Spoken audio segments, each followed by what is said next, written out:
It's the Art Studio Home Edition! Hey 4th grade, welcome to art class. You might notice something a little different about the art studio today. Is it because I'm wearing a hat? Might be it. Or is it because you guys are all at home and I'm at home and not at school? That might be it. Or it might be the hat thing. We'll never know. Just kidding. I know it's school. So I want to make art fun in our homes. I know you might not have all the materials we do in art. So you might not have the chalk pastels, oil pastels, the watercolors, or the Sharpies that your mom wants you to use. So we're going to use things that we have. And if you have all those things and your parents let you use them, awesome. Go for it. You're fancy and cool. Go for it. If you don't stress. It's okay. We're all new to this, and I want us to have fun and not be sad about anything and get creative. Do you think we can do it? So we're going to start something simple, easy, and fun. Are y'all ready? Let's get creative. Okay guys, we're gonna get started on our cactus watercolors. So a lot of us don't have watercolors at home, so we are gonna use the trick that we do sometimes in our classroom about turning everyday regular markers into wonderful watercolors. Some of the things that we're gonna really focus on are using shadows and lights and figuring out our source of light. So I'm gonna just tell you the materials real quick and then we'll get started. So I'm not quite sure what you have at your house, so get what you can. First things first, we're going to need some washable markers. As long as they're not Sharpies, they will work. If it says washable, that's awesome. I don't know if you have an off-brand, but Crayola is always the best. Then we're going to also need some water to make those fake watercolors work. And then also a paintbrush. If you don't have a paintbrush, Q-tips will work. And if you don't have Q-tips, I guess the next video is going to be us figuring out how to make paintbrushes from found materials outside. So look for that. Also, you're going to need a pencil, an eraser, and if you are allowed to use a Sharpie, grab a Sharpie. If not, I'll show you how to use just a regular marker later for it. So go gather the items, put me on pause, and we'll get back together. Okay, I also forgot that you're going to need a piece of paper. Since I know we don't all have watercolor paper at home, we're going to use regular copy paper. If you do have watercolor paper at home, awesome, you may use it. That just is going to mean later on, I'll show you the process is going to be a little bit different. I am putting a scrap piece of paper underneath mine just so I don't get my kitchen table dirty. That's up to you what you're going to do. Now I'm going to suggest everyone, and I'm actually going to say go ahead and use pencil for everyone at first, and then so you can erase and then go back over with Sharpie. I am going to use Sharpie first just because it will show up better while we're drawing. The reason I say that today is just especially because you might not have unlimited paper at home. I don't want to waste paper for you guys later, so you can make some more art throughout the week. Okay, so we're going to first start, and we're going to let this is going to be our inspiration. We're going to start with our pot first. And with the pot, we want to make sure we're going to make the lines. So I'm going to show you that first. So I'm just going to, do not want a tiny pot, because we want to make sure we have big enough space to do our details. I kind of want my pot to be about this big. So I'm going to do that. So first I'm going to make the first line that comes from the side. And then I'm going to pick up my pen. And then I'm going to do, not a straight line, we kind of want a curvy line, because pots have those curves, and that's going to show depth, which is how we're going to make things look 3D with just a pen. So I'm going to make it more of a curved line. Then I'm going to come right back up and do the same thing on this side. So now I have kind of just the same kind of pot. Okay, now I'm going to dip down a little bit more. It's not as big as a curve as a frowny face, a smiley face, but it is still a little curved. Just to show that our pot is not just flat. Okay, so then we're going to make the top of our pot. And I'm going to come up and over and follow that line.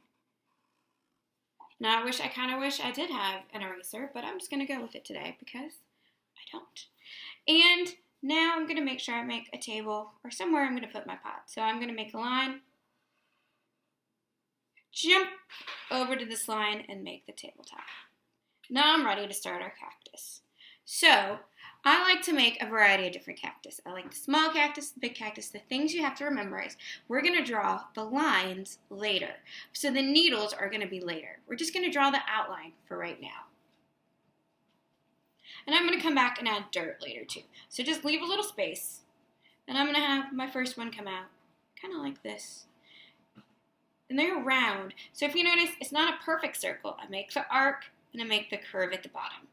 And then I'm just going to come back and maybe I want it to have a little bud or a flower coming out from it.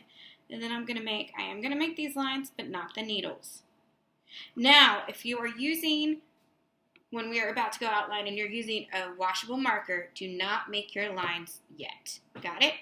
Lines are for only right now when you have a Sharpie. And I'm going to tell you why later. It's not a spoiler. I just want to tell you later. Okay, so now that kind of can show me where I'm going to have my ground coming. And then I'm going to use the ground right here. Then I'm going to make more of a blooming kind. It's going to have different. So I guess these are more of a succulent is the technical term. I'm not good at gardening, and we all know that. So if you know the real term, send it to me, and I'll be totally okay with it. Okay, so I'm going to make the ground come like this, or the potting soil, or whatever the technical term for it is. Then I'm going to start making my bigger cactus. So I have the two smaller ones right here. Then I'm going to start making a bigger one. And then it's going to be more of a circle again. Flatten at the bottom. And then it's going to branch out. So then I kind of want its arm to come this way.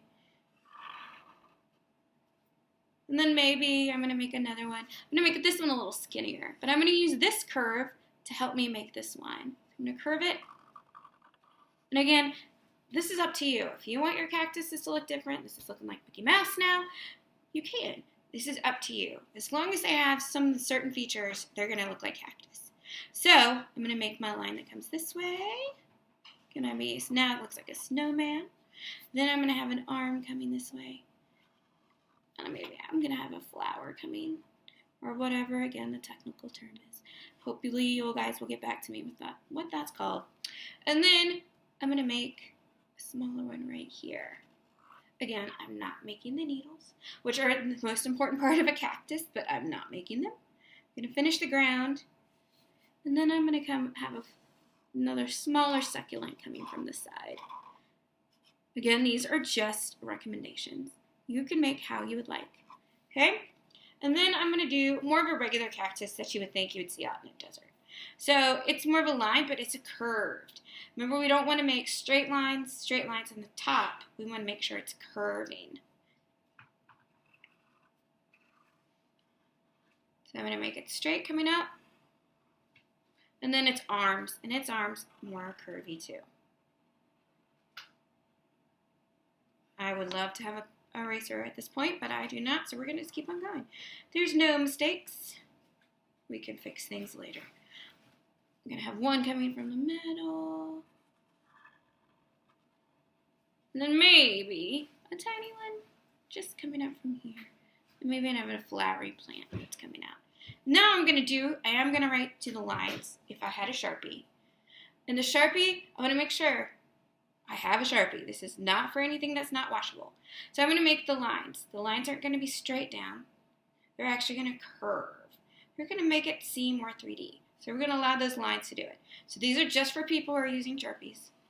Or who have, well, of course, if you have your pencil, go ahead and make these too. Coming from the center. Okay, mine is not looking exactly. I want to make sure it comes down. Forgot this one comes down a little bit more. And then it will look better, I promise, when it's colored. And then I'm going to start making the lines coming out from there too. And again, I wish I had an eraser. That's not happening, so we're just going to keep on going.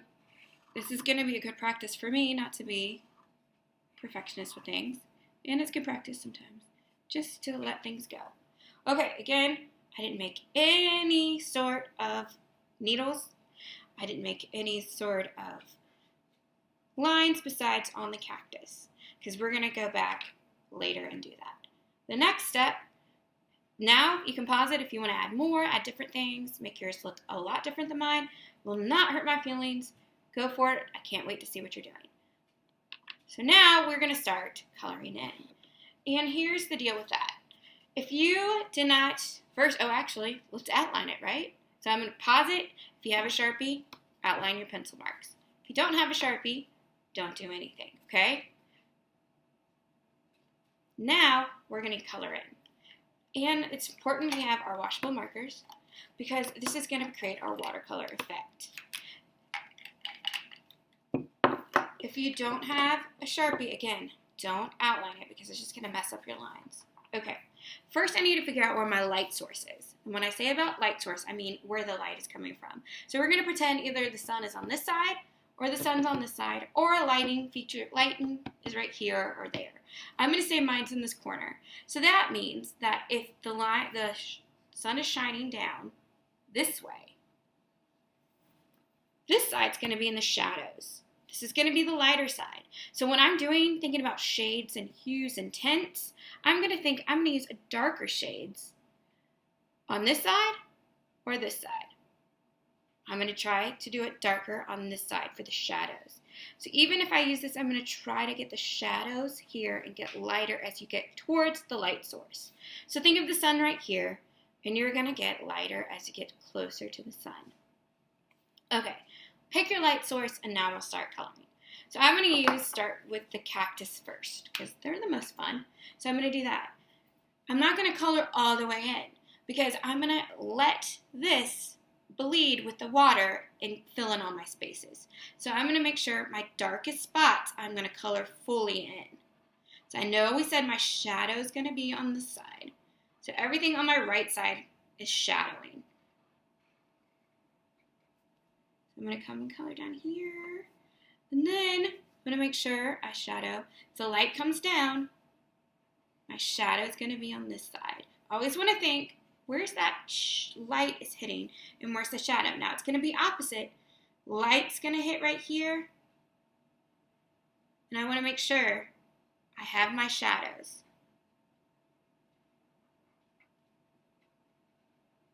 So it might even be darker closer to this part. Okay. Now for this one, I know this is going to be the darker side. I'm going to color in a bit of it.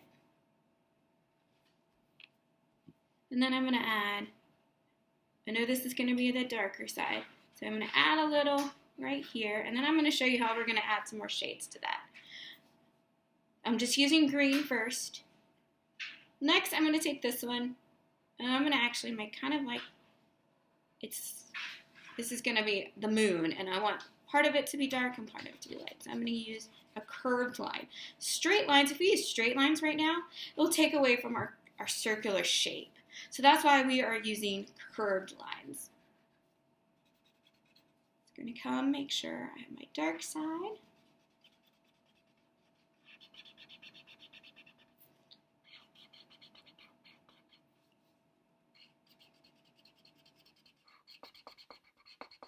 And don't worry, this part will color in. And then, of course, this piece right here. Let me add one to my tiny succulent down here. And then I'm going to start adding different colors to it. I think I want this one to have more bluish tint, so I'm going to add some blue. Again, I know I want my darker side to be darker, so I'm going to make sure I can color on top. I can add a layer right here, just so when I can spread my colors. Do the same thing. If I want a little bit more bluish tint in some of this, I can add a little more blue.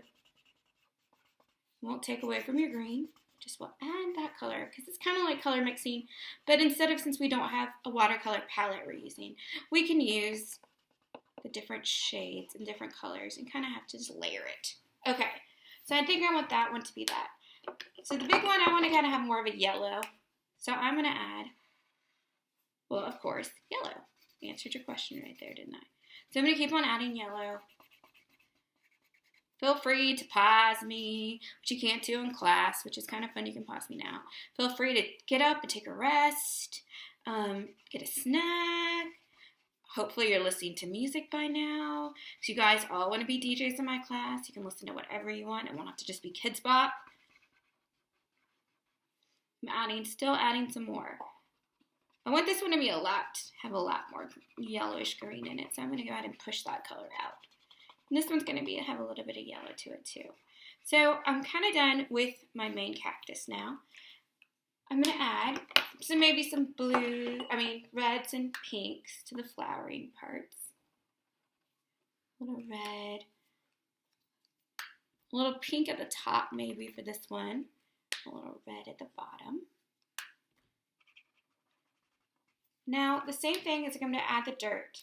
Since, again, we can't mix our colors like we normally can with watercolors, I'm going to do a base of yellow, which is going to be funky at first, but it will end up being kind of cool.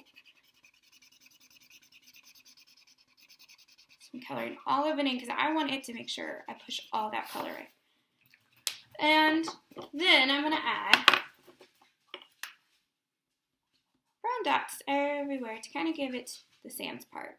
Now, I would recommend doing this part. Like I said in the cactus, give me your choice of colors as long as it's the real cactus color. As long as you're using the idea of only coloring half of it for right now. I'm thinking about if our light source is up here, it's darker towards this part. Shadows are on this side, lights on this side. Always think of that. So since I know this is going to be lighter, I might add a little bit more darker dots, more dots, towards the shadow side. Okay, so our next, I'm going to make mine a terracotta kind of plant pot. But you guys can choose the colors you want. The thing is, again, remember the shadowing. Light, dark. So what I'm going to do is I'm going to add a brown. Sorry, Rocky and Mia really, really want me to play with them right now. But they don't understand we have to do schoolwork. Sooner or later, fingers crossed, they will. So I'm going to pause it, figure out what's going on with them, and we'll continue on our pot. Sorry, y'all. Okay, thank y'all for being patient. He had destroyed a pom-pom, taken off his collar and his bandana so he's naked, and pulled every single pillow off the couch. So he is in timeout for a second, which means he just is running around. So hopefully he will not bark. Okay, so let's get back to my terracotta planter. So I'm going to come back and I'm going to make sure I'm going to color in the whole thing. Not the whole thing, but the whole side is brown.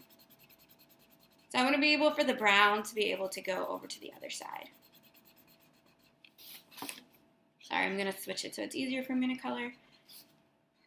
And I kind of want to make sure I go all the way down to the bottom. And since we want ours to look kind of more like a curvature, which means, you know, not so flat, am going to add a line that comes kind of just like this, and a little bit of this that comes out, just so we can have a little bit of a more curvy look to our pot. We don't want a flat pot. Okay. Our next step is going to be adding the orange to it. So what I'm going to do is I'm going to use my orange, which is right in here, and I'm going to just color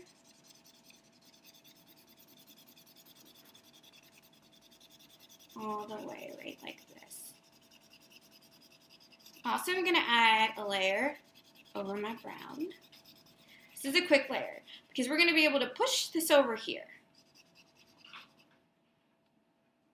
Also, I'm going to do my top of my pot, some orange. I'm hoping later on I can push my brown up a little bit so we can share it with that color. My final step of this pot is I'm going to take the brown and I'm going to add a line underneath. This will just add the shadow of the lid of the pot because we want that to look more like a lid. And then I might just add a little bit over here to curve it. Okay, so more of a curvature bottom. I'm going to make sure that the bottom of the pot is curved. Okay, our next step is obviously our table and our background. So all I'm going to do is I'm going to use a gray. I'm going to put these two colors back. And I'm going to use gray for the gray table. I want this to be the darker side, so I'm going to do a little bit better coloring on this side. I want to go to the edge because, again, this is our darkest edge, so it needs to be completely covered. And now I'm going to be a little bit more crazier with my strokes because it's okay if it gets lighter as it goes. So I'm going to add a little bit. And then maybe a little bit coming from the side of here. Rocky is now on the record player table. So he might have to go back into timeout. He makes really good choices why I'm not watching him. Okay, so we have tabletop. It looks kind of funny, I know. And now we're going to do the background. I want to do kind of I might mix a couple different colors with it. But I'm going to start with a pink. And again, this is my darkest side. So I want everything to be darker on this side. Now we do have to remember, since we're using not regular watercolors, this is going to be a little different when we start using our water. So I kind of am trying to leave a little bit of space, especially because this is not watercolor paper. I don't want it to bleed into my other colors.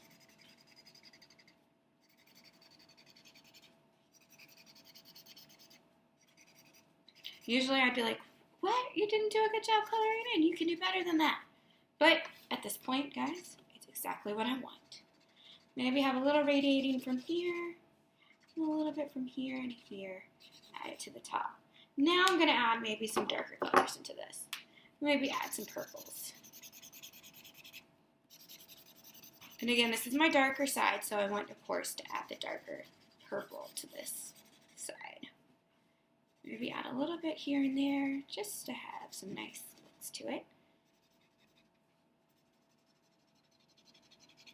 Again, I want this to be my darker side. This is the shadow side. Light side, shadow side. Sorry. Slide because I was just watching Rocky slide down the couch now. We might have to take another pause in a second. We do. He got something off of the record player, so I'll be right back. Guys, this is our problem right here, and this is our other problem. He put that ball on top of the record player, thinking it was a great idea. So, hopefully, he has learned his lesson not to do that. Again, thank you for being patient, and I figured out why he is not allowed to be at school. I could figure out why. That's probably why. See, Lacey needs to teach him some manners. Okay, Rocky, now play with your ball. Fingers crossed, it will be the last time. Now, we are ready to start adding our water. This is where, if you have a Q-tip, you can use a Q-tip. Might be a lot harder, but it will still do the same thing. Okay, so we're going to be mixing a lot of colors. We just don't want to mix this, of course, is brown and orange together up here where we want our blues and greens. So we're just going to pick a spot and start to watercolor it. Another thing is, this is copy paper. You can hear it.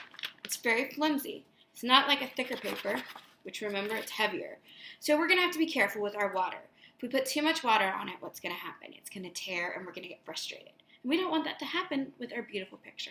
So what we're going to do is make sure we're thoughtful about our water to wet it enough where, yes, it mixes the colors and blends, but not wet enough where it tears a giant gaping hole in our beautiful masterpiece. Okay, so it looks kind of funky here. Let's see if we can get going. I'm going to wet my paintbrush. And I'm going to start on our blue and green cactus.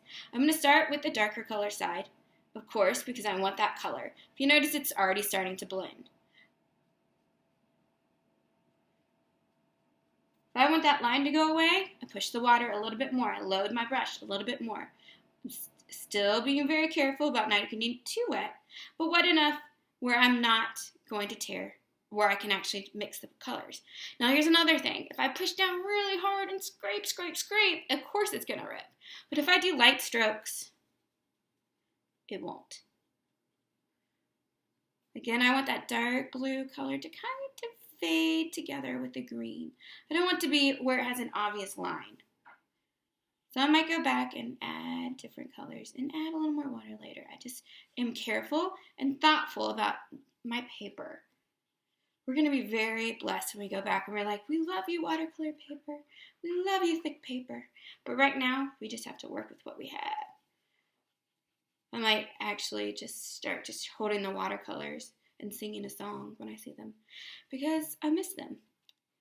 But this is still doing a really cool effect. And again, I want to see if I can get that line to not be so noticeable, so I'm going to add a little more water to that. One more spot. If you notice, it's making it look 3D. It's because we used, again, the dark shadows and we used the light. We didn't even color this side. So I want you to go back. If You can notice the white and the dark. So that's why we're not coloring all of it. We want to make sure we only color half of it. And we want to make sure when we make those lines, we're making curvature lines. Okay, one last little arm of our cactus. Okay, good news is I think Rocky has finally figured out that he'll get in more trouble if he keeps on doing things. So he might have left us alone.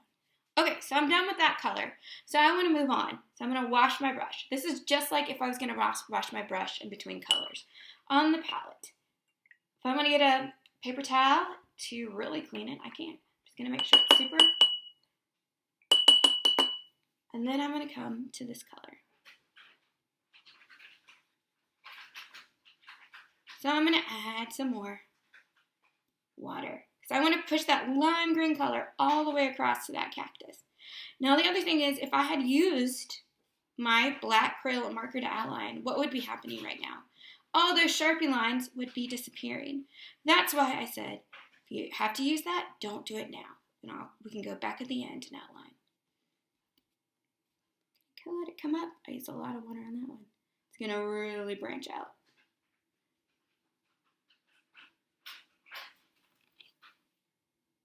I'll do this guy down here. And again, that's curvature lines are making it look more 3D.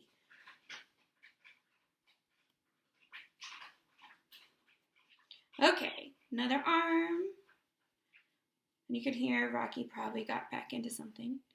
We'll have to see what he's doing in a second. So I feel like we're on a roll. We shouldn't stop. Hope you're again listening to some fun music, having a snack, getting some water, enjoying your at-home art time. Sometimes it's nice. Okay. I'm going to come down here and do this guy down here. This one was where we added a little bit more yellow too. And you can notice it's a little bit more deeper of a color. But that's okay because he's completely in the shadow. So that's why we wanted him to be a little bit dark. So is this guy. This guy's a little darker than the other ones because he was in the shadows. Okay, so now that I finished that color, and if you notice, it is feathering out. That's okay. It kind of gives it more of a spiky look to it anyway, right? We have to remember this is not regular watercolor paper, so it doesn't soak it up as well. Just adding a little bit more dose of water there, and then we're going to switch colors. So now I'm going to start doing our sand, or our dirt, or whatever we want to call it at this point. I'm going to push down a little bit harder, not hard enough to do it, so I can get all these dots to be spread a little bit more. So it has a little bit more of a look of a sand. If you notice, it's already bleeding and fading right here. It's kind of a cool effect that it makes.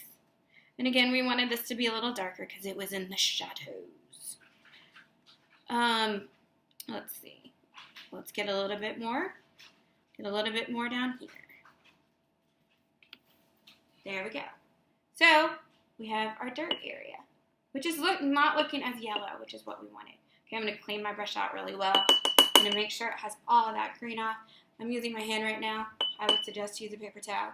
I can even use one of my extra papers just to make sure it is all clear. So next we're going to do the terracotta. And I want to go ahead and get this brown because I want to spread the brown up here. So I'm going to start on this corner. And I'm just going to keep on adding and pushing the water over and over until we get the mixture that looks more like a terracotta pot. I'm doing this very lightly right now, and then we'll go back and I'll push down a little harder on the next run. This is all about finding the balance of not breaking your paper, but also spreading your water correctly. And I am actually, if you notice when I'm adding the water, I'm still doing those curvatures. Because I want it to be curvy, because I want to have that look that it's actually a real pot. It's not flat, it's not 2D. It's not two-dimensional, it's three-dimensional. So I'm going to keep on adding. And it's a little harder, again, to do when you're using not regular watercolors.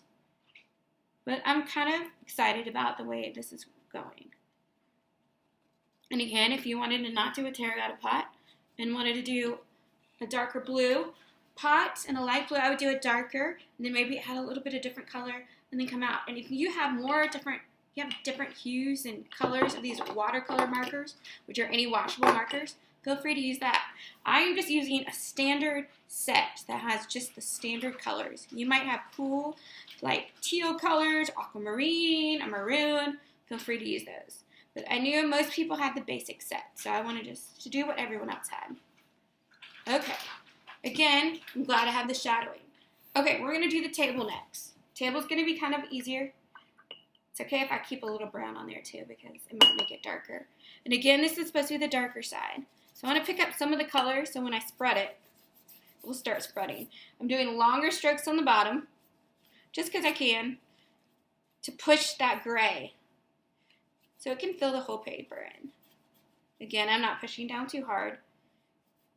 Pushing down too hard will mess up our brush and it will mess up our paper, which is not what we want at this point in life.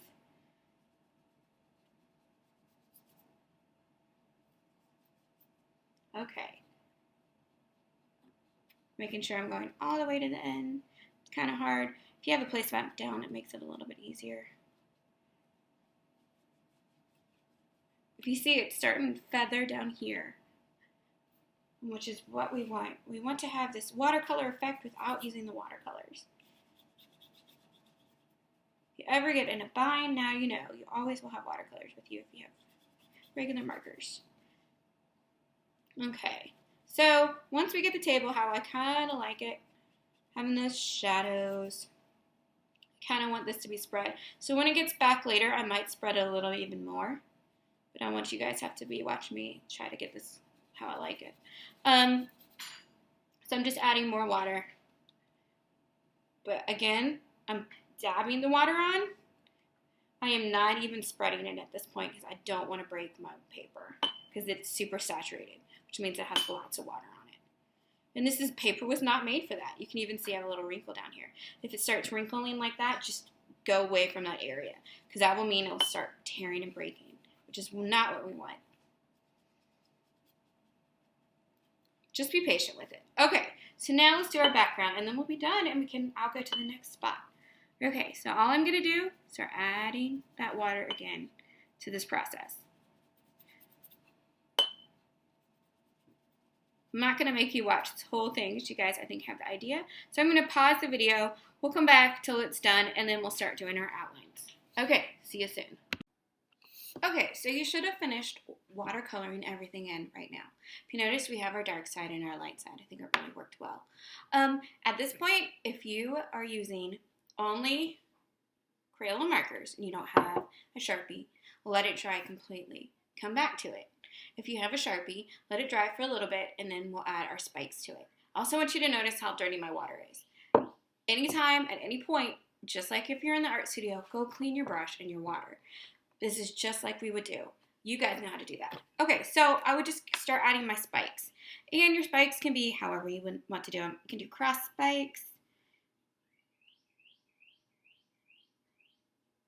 Want to add a little cross into them so they become more of an X on this one.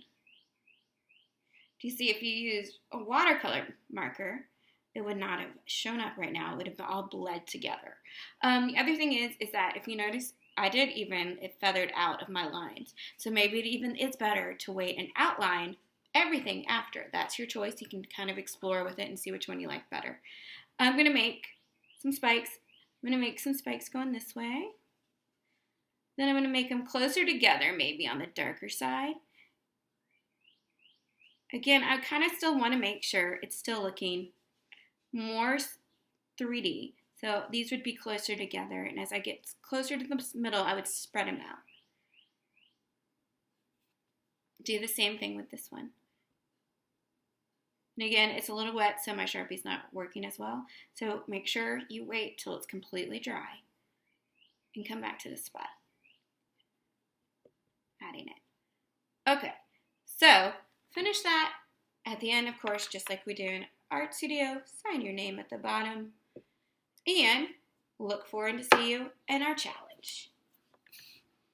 Way to go, guys. You just finished your first at-home art lesson. Great job. Rocky and I are super impressed. what I want you to do is if you can get your parents to share them with me, that would be awesome. If you guys can't do that at this point, don't worry about it. I'll see you once you get back to school. Now, Rocky wants to tell you that he is going to challenge you soon. He's going to send you another video of an awesome big challenge. And you can tell it's going to be hard because he's an artist, guys. Look at his bandana. He wouldn't be an artist if he didn't wear such bandanas. So look for his challenge. Post what you can. Send me what you can. I miss you guys. Can't wait to see you. We want to say bye. I don't know what he wants to say. It's probably not bye. I can't ever tell with him. Okay, bye. Oh, that was a bye. Good job, Rocky.